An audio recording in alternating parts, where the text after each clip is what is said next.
Okay. So investment property అంటే ఏంటి, already definition చూసారు. సో ఏ ఇండెక్స్ అయినా first definition important. So already definition చూసాం మనం. ల్యాండ్ అండ్ బిల్డింగ్ ఉంది కదా, రెంటల్ టు అదర్స్. ఓకేనా. రెంటల్ టు అదర్స్, వేరే వాళ్ళకి రెంట్కి. ల్యాండ్ అండ్ బిల్డింగ్ వేరే వాళ్ళకి రెంటల్కి ఇస్తే, ఓకే. బ్రాకెట్లో ఆపరేటింగ్ లీజ్ అన్నాడు, అది గుర్తుపెట్టుకోండి. ఎందుకంటే ఆపరేటింగ్ లీజ్ కాకపోతే అసలు అది ల్యాండ్ అండ్ బిల్డింగ్ మన బుక్స్ లోనే ఉండదు. ఇంకా దాంట్లో డౌట్ ఏం లేదు. ఆపరేటింగ్ లీజ్ అయితేనే మన బుక్స్ లో ల్యాండ్ అండ్ బిల్డింగ్ ఉంటుంది. అది మీకు లీజెస్ సారీ, మీకు ఆల్రెడీ ఐడియా ఉంటే ఓకే, లేకపోతే లీజెస్ చెప్పినప్పుడు క్లారిటీగా చెప్తాను. ఎందుకంటే మనం ఫైనాన్స్ లీజ్ అయినప్పుడు మనం అసెట్ ని డీరికగ్నైజ్ చేసేసి లీజ్ లీజ్ రిసీవబుల్ డెబిట్ చేస్తాం. సింపుల్ గా ఎంట్రీ ఏమొస్తుంది అంటే land receivable account debit to land and building account, sorry, అంతే. Lease receivable account debit to land and building account అంటే ల్యాండ్ అండ్ బిల్డింగ్ అసలు డీరికగ్నైజ్ అయిపోతుంది ఫైనాన్స్ లీజ్ అయితే. Only operating lease అయితే ల్యాండ్ కింద ఉంటుంది, ఎవరి ఇయర్ ఇన్కమ్ బుక్ చేస్తాం. సరే, రెంటల్ టు అదర్స్ ఉంది కదా, operating lease. So capital appreciation చెప్పా కదా, మనం ఏదైనా ఇన్వెస్ట్మెంట్ కోసం వాల్యూ పెరుగుద్ది తర్వాత అమ్మేద్దాం అని చెప్పి అనుకుంటే దాన్ని క్యాపిటల్ ఎప్రిసియేషన్ అంటాం. అన్డిటర్మైన్ యూస్ ఎందుకు కొన్నామో క్లారిటీ లేదు క్వశ్చన్ లో, అదేం చెప్పలేదు. లేదా అన్డిటర్మైన్ యూస్ పాయింట్, ఇలా అన్డిటర్మైన్ యూస్ అన్నాడు, లేకపోతే ఏమి ఇవ్వలేదన్నా సరే దాన్ని అన్డిటర్మైన్ యూస్ అని అనుకుంటాం నార్మల్ గా. ఓకే. సో ఈ మూడు కేసులు మాత్రం, ఈ మూడిట్లో ఏదైనా ఒక్కదాని కోసం కొంటే దాని ప్రాపర్టీని, దాన్ని ఇండెక్స్ పార్టీ అంటాం, అంటే ఇన్వెస్ట్మెంట్ ప్రాపర్టీ అంటాం. ఓకే. ఇన్వెస్ట్మెంట్ ప్రాపర్టీ ఇది డెఫినేషన్ అర్థమైంది. అది రికార్డ్ చేయాలంటే మనకి ఖచ్చితంగా కాస్ట్ కావాలి, దానికి ఫ్యూచర్ లో ఎకనామిక్ బెనిఫిట్ ఉండాలి ఖచ్చితంగా, ప్రాబుల్ ఫ్యూచర్ ఎకనామిక్ బెనిఫిట్స్ ఉండాలి. ఈ రెండిట్లో కండిషన్స్ యాడ్ కదా, అప్పుడు రికార్డ్ చేస్తాం. ఓకే, రికార్డ్ చేయాలి అని చెప్పి అర్థమైంది. సో ఇప్పుడు రికార్డ్ ఎలా చేస్తాం, సేమ్ ఇండేస్ 16 లో చెప్పాగా, అన్ని ఇండేస్ 1600 అంటే ఏం లేదు, సింపుల్ గా ఒక నిమిషం, purchase price minus discount plus non refundable taxes, freight,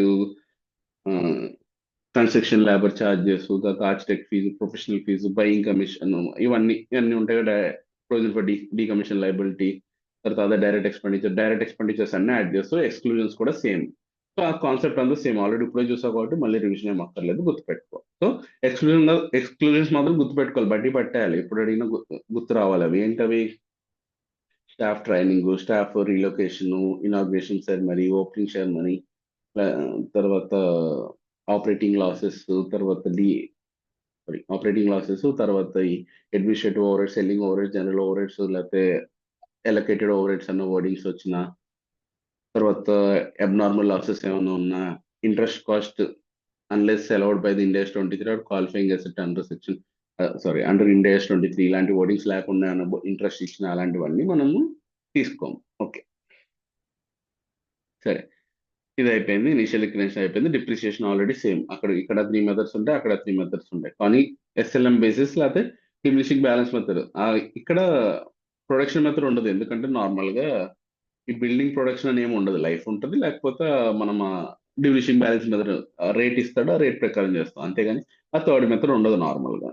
సరే, కాంపొనెంట్ అకౌంటింగ్ అంటే అక్కడ చూసావు కదా, చెప్పా కదా, బిల్డింగ్ ఏంటంటే నార్మల్ గా రూఫ్ టాప్ ఇలాంటి మనం సీలింగ్ ఇవన్నీ అంటాం. పాత బిల్డింగ్స్ ఉంటాయి, బిల్డింగ్ అంతా బాగానే ఉంటది, పైన నీళ్లు కారడము లేకపోతే పెంకులు పాడవడం ఇలాంటి రూఫ్ చేంజ్ చేసుకోవాల్సి వస్తుంది.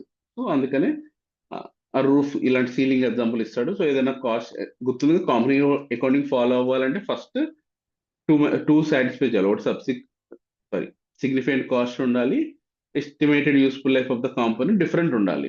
మెయిన్ ఫుల్ బాడీతో కంపేర్ చేస్తే అది డిఫరెంట్ ఉండాలి, ఫుల్ అసెట్ తో కంపేర్ చేస్తే డిఫరెంట్ ఉండాలి.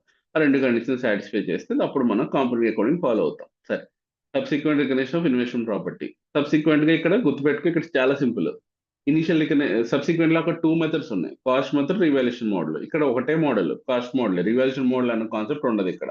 Okay, carrying amount is equal to cost minus accumulated depreciation minus accumulated impairment loss, అంతే. తర్వాత అదర్ పాయింట్స్, అక్కడ ఉన్న పాయింట్స్ అన్ని ఇక్కడ సేమ్ అని చెప్తున్నాడు. కాకపోతే అక్కడ ఉన్న పాయింట్స్ లో రివాల్యూషన్ మోడల్ అన్న కాన్సెప్ట్ ఉండదు, subsequent revaluation gain, initial first time revaluation gain or loss ఆ కాన్సెప్ట్ ఉండదు. కానీ ప్రొవిజన్ ఫర్ డీకమిషన్ లైబిలిటీ అక్కడ ఉంటది, ఇక్కడ ఉంటది. ఓకే, గుర్తుపెట్టుకో. కొత్త ఆప్షన్ మెథడ్ ఇవన్నీ ఉండవు, ఇది అడుగుతాడు. అంటే ఈ పాయింట్ చాలా ఇంపార్టెంట్. ఓన్లీ ఇన్వెస్ట్మెంట్ ప్రాపర్టీ అంటే కాస్ట్ మెథడ్ ఒకటే, ఈ రివాల్యూషన్ మెథడ్ ఉండదు. సో ఎంసీక్యూస్ లో గట్రా అడుగుతున్నాడు ఈ మధ్యలో. అంటే చేంజ్ ఇన్ ఒక ఇండెక్స్ నుంచి ఇంకో ఇండెక్స్ చేంజ్ చేసినప్పుడు రివాల్యూషన్ అవన్నీ ఇస్తాడు, అవన్నీ తీసుకోకూడదు. కాస్ట్ కాస్ట్కే మనం దాన్ని minus accumulated depreciation minus accumulated impairment loss ఎంతైతే అమౌంట్ వస్తుందో ఆ అమౌంట్ కొత్త ఇండేస్ లో కాస్ట్ అవుతుంది అంతే. సరే, ఇదంతా ఓకే. అదర్ పాయింట్స్ అని సేమ్ అన్నాడు. ఇక్కడ గుర్తుపెట్టుకోవాల్సింది ఏంటంటే ఇక్కడ ఇది ఇంపార్టెంట్. ఇది కూడా ఏముండదు కానీ సింపుల్ ఏముండదు.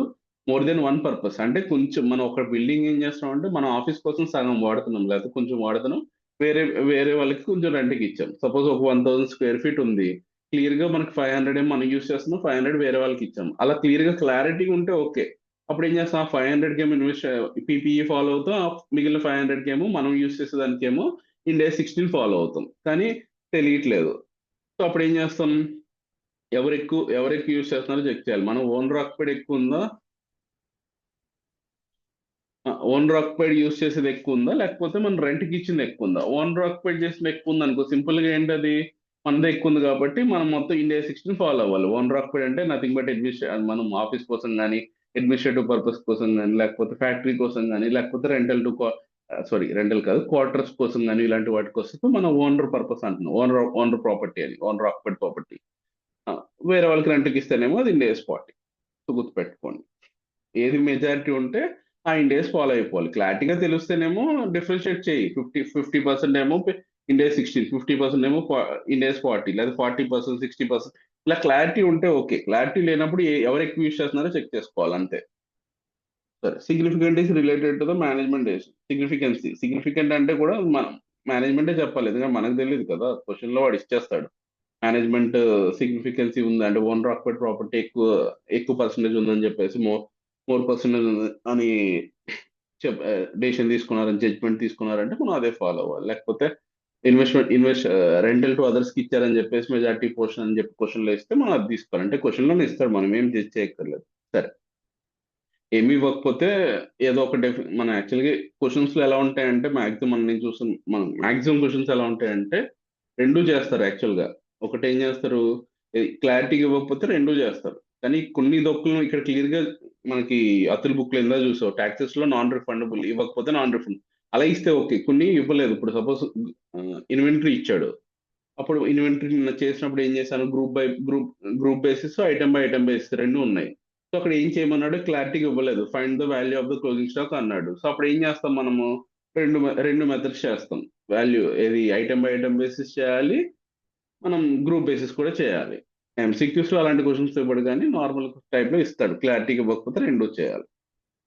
సరే, ఎనీవే అది వరకు ఇక్కడ వరకు అర్థమైంది కదా. ఇంకా నెక్స్ట్ ఏముంది, property given on lease or rental to subsidiary company. సరే, ఇది consultation concept. Subsidiary company parent అంటే ఇంటర్నల్ గ్రూప్ లోనే ఒక కంపెనీ ఇంకొక కంపెనీకి రెంటల్కి ఇచ్చింది అంటే subsidiary company parent company, parent company subsidiary company ఇచ్చినప్పుడు ఏంటంటే ఇండివిజువల్ గా అంటే స్టాండ్ అలోన్ అంటాం. స్టాండ్ అలోన్ ఫైనాన్షియల్స్ లో మాత్రం అది లీజ్ కి ఇచ్చావు కాబట్టి ఖచ్చితంగా అది ఇన్వెస్ట్మెంట్ ప్రాపర్టీ, దాంట్లో డౌట్ ఏం లేదు.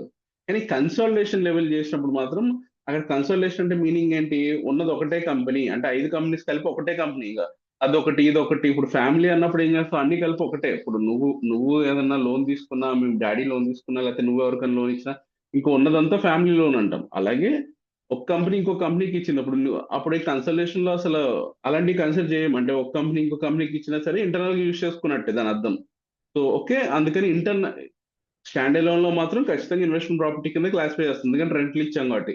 అంటే అది ఒక్కటే సపరేట్ గా చూస్తున్నాం కాబట్టి. అది ఇక్కడ ఏం చేస్తున్నాము, కన్సల్టేషన్ లెవెల్ చూస్తున్నాం అంటే ఉన్నది ఒకటే అనుకుంటున్నాం కాబట్టి ఒక ఒక యూనిట్ ఇంకో యూనిట్ అంటే బ్రాంచ్ లాగా. సో ఒక బ్రాంచ్ ఇంకో బ్రాంచ్ యూస్ చేసుకున్నట్టు. సో అల్టిమేట్ గా మనమే యూస్ చేసుకుంటున్నాం కాబట్టి దాన్ని ఇండియా 16 అంటాం కన్సల్టేషన్ లో మాత్రం. గుర్తుపెట్టుకో, ఇది ఇండియా 110 వచ్చినప్పుడు మళ్ళీ అక్కడ ఎక్కడ ఉండదు, ఖచ్చితంగా మనం అక్కడ ఏమి ఇవ్వడు క్లియర్ గా. సో ఇక్కడ ఇవి ప్రతి ఇండియాస్ లో ఒక కాన్సెప్ట్ ఉంటుంది ఖచ్చితంగా, కన్సల్టేషన్ కాన్సెప్ట్.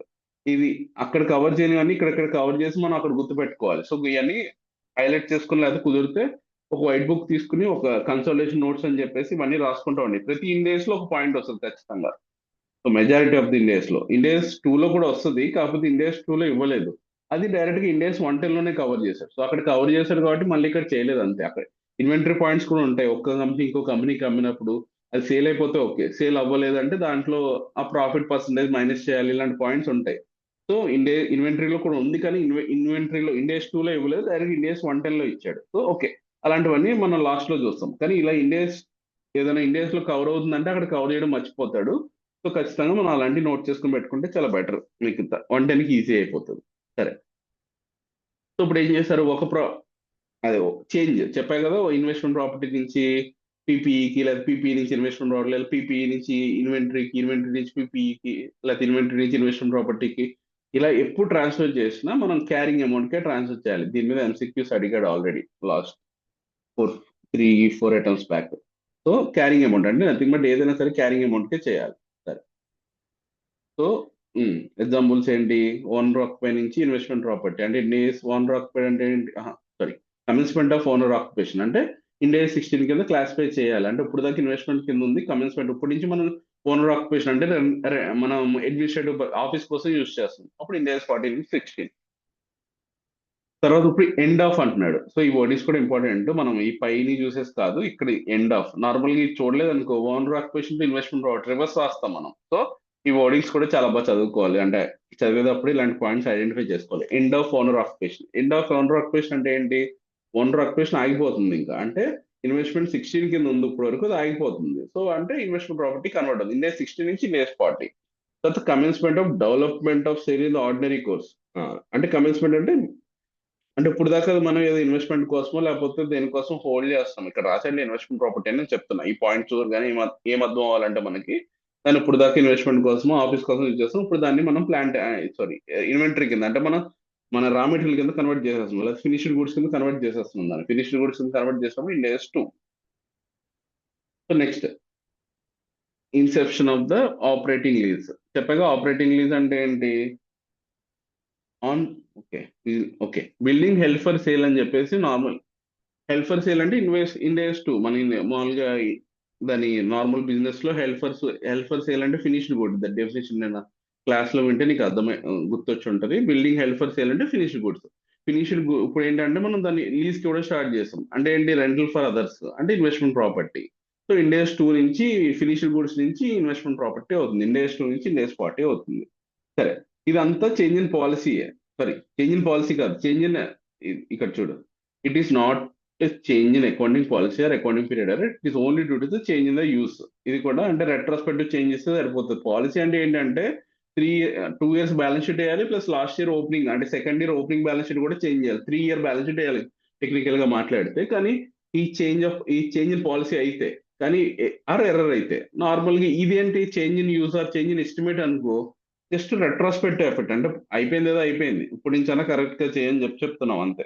సరే, change in the use of the property should be actual, అంటే ఏదో జస్ట్ బుక్స్ లో వాల్యూ, అంటే మనం ఇన్వెస్ట్మెంట్ ప్రాపర్టీ అనుకో కాస్ట్ కి పెట్టాలి. సో మనం ఏం చేద్దాం, బుక్స్ లో జస్ట్ ఆ రెంట్లకే ఇస్తున్నాం, కానీ బుక్స్ లో ఏమంటున్నాం అంటే మన మేనేజ్మెంట్ అనుకుంటుంది ఇప్పుడు నుంచి మనం నెక్స్ట్ ఇయర్ నుంచి మనం దానికి యూస్ చేద్దామని చెప్పేసి ఒక డెసిషన్ తీసుకుని డైరెక్ట్ గా కాస్ట్ నుంచి ఈ మెథడ్ ఫార్వర్డ్ చేసి రీవాల్యూ చేసేస్తారని చెప్పి, ఇలాంటి జస్ట్ రియల్ గా చేంజ్ అవ్వాలి అండ్ యాక్చువల్ యూస్ చేంజ్ అవ్వాలి, డైరెక్ట్ గా ఇంటెన్షన్ కాదు. అంటే నెక్స్ట్ ఇయర్ లో చేంజ్ చేస్తాను అని చెప్పేసి ఇప్పుడే నువ్వు దాని ఫేర్ వాల్యూ క్యాలిక్యులేట్ చేయడం ఇలాంటివి చేయొద్దు. యాక్చువల్ గా యూస్ చేస్తే మాత్రమే నువ్వు మేనేజ్మెంట్ అప్పుడు చేంజ్ చేయమని చెప్తున్నాడు వాడు, అంటే ఒక ఇండేస్ నుంచి ఇంకో ఇండేస్ చెప్తున్నాడు. ఓకే, ఇదంతా ఓకే. డిస్క్లోజర్ ఏంటంటే నార్మల్ గా చెప్తున్నా కదా, ఇది కాస్ట్ మెథడ్ ఫాలో అవుతాం కాబట్టి ఇక్కడ డిస్క్లోజర్ అనే కాన్సెప్ట్ వచ్చింది, అంటే ఫేర్ వాల్యూకి డిస్క్లోజ్ చేయాలి. ఫాలో అయ్యేదేమో కాస్ట్, కానీ ఇప్పుడు ఇండేస్ వచ్చాక ఏమైందంటే ఇన్వెస్టర్ కి real fair value of the books తెలుస్తుంది, ఇంత ముందు ఏం తెలిసేది కాదు. అందరూ కాస్ట్ మెథడ్ ఫాలో అయ్యే వాళ్ళు, రివాల్యూషన్ కాన్సెప్ట్ లేదు అసలు. దాని బుక్స్ లో ఏమో కొన్ని మిషనరీస్ కొన్ని కోట్లు ఉంటాయి, లేకపోతే ల్యాండ్ ఏమో 10,000 20,000 ఉంటది. సో అది దాని వాల్యూ ఇప్పుడేమో కోట్లే ఉంటది, 100 కోట్లు 200 కోట్లు అయ్యే ఛాన్స్ కూడా ఉంది. అంటే పాత కంపెనీస్ చెప్తాం, ఇప్పుడు రిలయన్స్ లాంటివి ఎప్పుడో కట్టారు వాళ్ళు, అప్పుడు ముంబై అసలు, ఇప్పుడు హైదరాబాద్ తీసుకుంటే మనం 20-30 years బ్యాక్ వాల్యూ చాలా తక్కువ. సో అప్పుడు కొన్నప్పుడు ఆ వాల్యూ చూపెట్టారు అనుకో, ఇన్వెస్టర్స్ క్లారిటీ ఉండదు ఎంత కొంటున్నారు, అసలు దీని వాల్యూ ఎంత, అసలు దీని వాల్యూ ఎంతో తెలియదు. సో అప్పుడు అందుకే ఫేర్ వాల్యూ కాన్సెప్ట్ తీసుకొచ్చాడు. కానీ ఇక్కడ ఏం చెప్పాడు, ఇండియాస్ 40లో కాస్ట్ మెథడ్ ఫాలో అని చెప్తున్నాడు. కాస్ట్ మెథడ్ ఫాలో అవ్వమన్నప్పుడు ఏమవుతుంది, కాస్ట్ మెథడ్ ఫాలో అవుతున్నప్పుడు మరి ఫేర్ వాల్యూ తెలియదు కదా, మళ్ళీ ఇన్వెస్టర్ అసలు తీసుకొచ్చిన పర్పసే ఫెయిల్ అవుతుంది కదా. సో అందుకే ఫెయిల్ అవుతున్నప్పుడు ఏం చేస్తున్నాడంటే కొత్త ఇంకొక డిస్క్లోజర్ తీసుకొచ్చి దాన్ని ఫేర్ వాల్యూ డిస్క్లోజర్ చేయమంటున్నాడు, అంతే simple. Okay, entities required to disclose అంటే నోట్స్ ఆఫ్ అకౌంట్స్ లో డిస్క్లోజ్ చేయాలి. Entities required to disclose fair value of investment in the notes, entity is not able to determine. Okay, అసలు అంటే determine చేయలేకపోతుంది value, ఎలా అంటే fair value తెలియట్లేదు, అప్పుడు ఏం చేసి సింపుల్ గా నేను చేయలేకపోతున్నాను, దాని రీజన్ డిస్క్లోజ్ చేయి. దాని రీజన్స్ 2 reasons అయి ఉండొచ్చు. ఒకటి అండర్ కన్స్ట్రక్షన్ అయితే మనం చేయడం కష్టం, ఇంకొకటి ఏంటి ఫ్యాక్ట్స్, వేరే రీజన్స్ ఏమన్నా సపోజ్ ఆ ఏరియాలో ఒక 30 years నుంచి ఎవడో అమ్మట్లేదు, ఏదో ఒక విలేజ్ లో కట్టాం మనం, ఆ విలేజ్ లో సేల్స్ లేవు, అసలు దాని మార్కెట్ వాల్యూ తెలియదు మనకి, అప్పుడు కూడా డిస్క్లోజ్ చేయలేము. సో రీజన్ అప్పుడు డిస్క్లోజ్ చేయి. అదే అండర్ కన్స్ట్రక్షన్ అనుకో, అయిపోయిన వెంటనే ఎప్పుడైతే మనం కంప్లీట్ అవుతుందో అప్పుడు రిలయబుల్లీ మెజరబుల్, అంటే ఇప్పుడు సపోజ్ 2 floors కంప్లీట్ అయింది, దానికి వాల్యూ వస్తుంది. అప్పుడు అంటే ఎప్పుడైతే మెజర్ చేయగలుగుతున్నప్పుడు ఫుల్ గా కంప్లీట్ అయినప్పుడు మెజర్ చేయమని చెప్తున్నాడు, విచ్ ఎవర్ తెలియాలి. ఓకే, ఇప్పుడు మెజర్ చే సారీ, డిస్క్లోజ్ చేయమంటున్నాడు. ఏం డిస్క్లోజ్ చేయాలి? ఫేర్ వాల్యూ డిస్క్లోజ్ చేస్తాము, ఫేర్ వాల్యూతో పాటు ఇది కూడా డిస్క్లోజ్ చేయాలి. వాల్యుయేషన్ టెక్నిక్ ఏం యూజ్ చేసాము, present value of cash flows మెథడా, లేకపోతే సో కొన్ని మెథడ్స్ ఉంటాయి కదా, ఆ మెథడ్స్ డిస్క్లోజ్ చేయాలి. ఏం ఇన్పుట్స్ యూజ్ చేసాము చేయాలి, రేంజ్ ఆఫ్ ఇన్పుట్స్. ఎందుకంటే నార్మల్ గా ఇన్పుట్స్ ఏం చేస్తామంటే ఈ రేంజ్ అంటారు 200 to 500, అంటే స్క్వేర్ ఫీట్ సపోజ్. ఎందుకంటే మనకు ఒకటే రాదు కదా, సో వెయిటెడ్ యావరేజ్ కింద తీసుకుంటాం. కానీ ఆ వెయిటెడ్ యావరేజ్ తీసుకోవాలంటే రెండు మూడు ఒక రేంజ్ ఉంటుంది, ఆ రేంజ్ లోంచి మనం తీసుకుంటాం కాబట్టి ఆ రేంజ్ ఏంటి దాని ఇన్పుట్స్. సరే సింపుల్ గుర్తు పెట్టేసుకో, వాల్యుయేషన్ టెక్నిక్ ఏం ఫాలో అయ్యాము, ఇవన్నీ క్వశ్చన్ లోనే ఉంటాయి.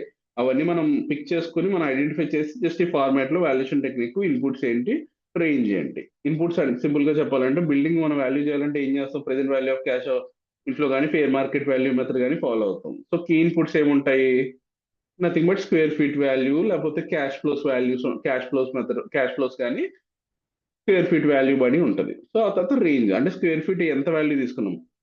స్క్వేర్ ఫీట్ అంటే ఇప్పుడు బిల్డింగ్స్ అవన్నీ కొనే వాళ్ళకి కొంటాం కాబట్టి 5,000 to 6,000 ఆ రేంజ్ తీసుకున్నాం. తర్వాత క్యాష్ ఫ్లోస్ ఏం తీసుకున్నాం, ఎవ్రీ మంత్ రెంటల్ ఎంత తీసుకున్నాం, 12,000 to 15,000, అట్లా రేంజ్. ఓకేనా, అచ్చు పెట్టాలి. అది అయిపోయింది. ఇది క్యారింగ్ వాల్యూ మెజర్మెంట్. ఇది క్యారింగ్ అమౌంట్ చూడాలి కదా ఏదైనా బుక్స్ లో, మనం మామూలుగా డిప్రిసియేషన్ వాటికి ఫేర్ వాల్యూ డిప్రిసియేషన్ షీట్ ఉంటుంది కదా, దాంట్లో మనం ఓపెనింగ్ ఎంత, ఎడిషన్స్ ఎంత, డెలిషన్స్ ఎంత, క్లోజింగ్ బ్యాలెన్స్ ఎంత, అక్యుములేటెడ్ డిప్రిసియేషన్ ఓపెనింగ్ ఎంత, డిప్రిసియేషన్ కరెంట్ డిప్రిసియేషన్ ఎంత, క్లోజింగ్ ఎంత, నెట్ క్యారింగ్ అమౌంట్ అంటే ఈ closing balance, gross carrying amount closing balance minus accumulated depreciation closing balance. So ఇది ఫార్మాట్, ఇది ఏ సెట్ కన్నా ఉండే ఫార్మాటే. సరే ఇది ఇక్కడ వరకు ఓకే, ఇది ఒక్కటే ఇది చాలా ఇంపార్టెంట్. ఇదేంటంటే ఇంకొక క్వశ్చన్ ఉంటుంది, అది చేస్తే క్లారిటీ వచ్చేస్తుంది. ఏం లేదు, అల్టిమేట్ గా ఇది అంటే మనకి ఇన్వెస్ట్మెంట్ ప్రాపర్టీ మీద ఎంత ఇన్కమ్ వచ్చిందో అది నెట్ చూపెట్టాలి డైరెక్ట్ గా. అంటే ఇది మన మెయిన్ బిజినెస్ కాదు కదా, రెంటల్ ఇవ్వడం మన మెయిన్ బిజినెస్ కాదు. మన మెయిన్ బిజినెస్ అయితే ఇన్వెస్ట్మెంట్ ప్రాపర్టీ అవ్వదు, అది అది ఇండియా 16 అయ్యేది. సో ఇన్వెస్ట్మెంట్ ప్రాపర్టీ అయిందని మన మెయిన్ బిజినెస్ అది కాదు. సో మన మెయిన్ బిజినెస్ అది కానప్పుడు దాని ఎక్స్పెండిచర్స్ అని మన ఎక్స్పెండిచర్స్ లో యాడ్ చేసి, దాని ఇన్కమ్ అంతా మన ఇన్కమ్ లో యాడ్ చేసి, ఇదంతా కాకుండా డైరెక్ట్ గా మనము సేల్ చేసినప్పుడు ఎలా రికార్డ్ చేస్తాం, profit on sale of plant and machinery అలా యాడ్ చేస్తాం కదా, అలాగే ఇక్కడ కూడా అల్టిమేట్ గా దాని ఇన్కమ్ ఎంత, దాని ఎంత టోటల్ అనేది రికార్డ్ చేసి ప్రాఫిట్ ఫ్రమ్ ఇన్వెస్ట్మెంట్ అని చెప్పి డిస్క్లోజ్ చేస్తాం డైరెక్ట్ గా పిఎండ్ఎల్ లో. సో చూడండి, rental income from investment properties plus direct operating expenditure minus చేస్తాం, తర్వాత ప్రాఫిట్ బిఫోర్ డిప్రిసియేషన్. సరే సింపుల్ గా ఇన్కమ్ తర్వాత డైరెక్ట్ ఎక్స్పెండిచర్స్ అన్ని మైనస్ చేసాము, తర్వాత డిప్రిసియేషన్ కూడా మైనస్ చేస్తాము, అల్టిమేట్ గా ప్రాఫిట్ ఫ్రమ్ ఇన్వెస్ట్మెంట్ ప్రాపర్టీ వచ్చింది. ఇదేం ప్రాఫిట్ బిఫోర్ డిప్రిసియేషన్, దాంట్లో డిప్రిసియేషన్ తీసేస్తే ప్రాఫిట్ ఫ్రమ్ ఇన్వెస్ట్మెంట్ ప్రాపర్టీస్ వచ్చింది. ఓకేనా, సింపుల్, ఏం లేదు. ఇక్కడ మనకి సింపుల్ గా ఉంది కదా ఫార్మాట్, కానీ క్వశ్చన్లు ఎలా ఉంటాయంటే చాలా ఎక్స్పెండిచర్స్ ఉంటాయి. ఏంటి, రిపేర్ కాస్ట్ అని, తర్వాత మున్సిపాలిటీ ట్యాక్సెస్ అని, సో తర్వాత ఈ క్లీనింగ్ ఛార్జెస్ అని, రిపేర్స్ అని, మెయింటెనెన్స్ అని, ఇలా ఇవన్నీ ఉంటాయి. ఇవన్నీ యాడ్ చేసేసి ఇక్కడికి వచ్చిన తర్వాత దాన్ని ఏమంటే ప్రాఫిట్ బిఫోర్ డిప్రిసియేషన్ అంటే దాన్ని డిప్రిసియేషన్ చేస్తూ తర్వాత వచ్చేది ప్రాఫిట్ ఫ్రమ్ ఇన్వెస్ట్మెంట్ ప్రాపర్టీ. ఓకేనా, అయిపోయింది. ఓకేనా, అయిపోయింది క్లాస్. రికార్డింగ్